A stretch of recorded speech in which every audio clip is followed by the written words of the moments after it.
కొంతమంది పేషెంట్స్కి bleeding rectum అవుతూ ఉంటుంది, అంటే మోషన్ నుంచి బ్లీడింగ్ వస్తూ ఉంటుంది.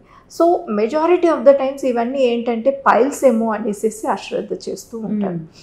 సో అలాగా కొంతమంది పేషెంట్స్ పైల్స్కి సర్జరీకి కూడా వెళ్ళిపోయి సర్జరీ అయిన తర్వాత వాటిలో క్యాన్సర్ ఉంది అనేసి బయటపడి వచ్చిన వాళ్ళు కూడా చూస్తూ ఉంటాం.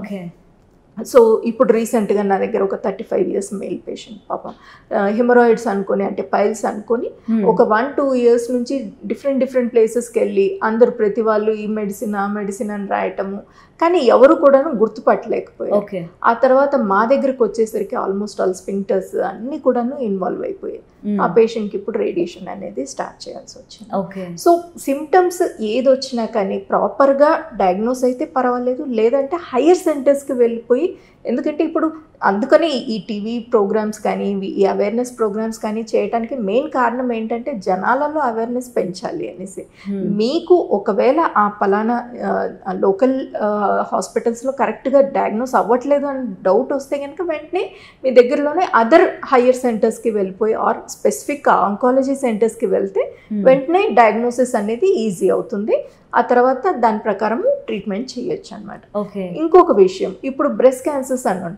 బ్రెస్ట్ క్యాన్సర్స్లో ఒకప్పుడు మనము సింపుల్గా FNAC చేసేసి ఆ క్యాన్సర్ అని డయాగ్నోసిస్ వస్తే, FNAC అంటే నీడిల్ టెస్ట్ చేసేసి క్యాన్సర్ అని తెలిస్తే కనుక వెంటనే దానికి సర్జరీ ప్లాన్ చేయడము, ఆ తర్వాత కీమోథెరపీ ఇవ్వడము, రేడియేషన్ ఇవ్వడం, ఇవన్నీ ఒకే రకంగా చేసేవాళ్ళం. ఇప్పుడు బ్రెస్ట్ క్యాన్సర్లో చాలా అడ్వాన్సెస్ వచ్చాయి. అంటే ఏ పేషెంట్కి ఏ ట్రీట్మెంట్ ఇస్తే కరెక్ట్గా తగ్గుతుంది అనేది చాలా ఇంపార్టెంట్ అనమాట. సపోజ్ అంటే ఒక నీడిల్ టెస్ట్ వల్ల మనకు క్యాన్సర్ ఉందా లేదా అని తెలుస్తుంది, కానీ ఏ రకమైన క్యాన్సర్ అనేది ఎవరికి తెలియదు. సో దానికోసం ఏం చేస్తాము, దాంట్లోంచి బయాప్సీ చేయాలనేసి చెప్తాం. బయాప్సీ చేయటం వల్ల అది ఏ రకమైన క్యాన్సర్, అది ఏ రకమైన మందులకి తగ్గుతుంది, దానికి రేడియేషన్ నిజంగానే అవసరమా లేదా, లేకపోతే ఓన్లీ సర్జరీ చేస్తే సరిపోతుందా, ఇవన్నీ కూడాను బయాప్సీలో మనకు తేలుతాయి. ఆ తేలిన తర్వాత దాన్ని కరెక్ట్గా చేసుకుంటే కనుక మనకు ట్రీట్మెంట్ చాలా, అంటే అన్ని ట్రీట్మెంట్స్ అందరికీ ఇవ్వాల్సిన అవసరం లేదు. ఎవరికి ఏది కావాలో పర్సనలైజ్డ్ మెడిసిన్ అని అంటున్నాం కదా. సో ఈ పర్సన్కి అంటే 100 బ్రెస్ట్ క్యాన్సర్స్ చూస్తే అందులో అంటే అందరికీ ఒకేలాగా ఉండదు బ్రెస్ట్ క్యాన్సర్ అనేది, ఒక్కొక్కరిది ఒక్కొక్క టైప్లో ఉంటుంది.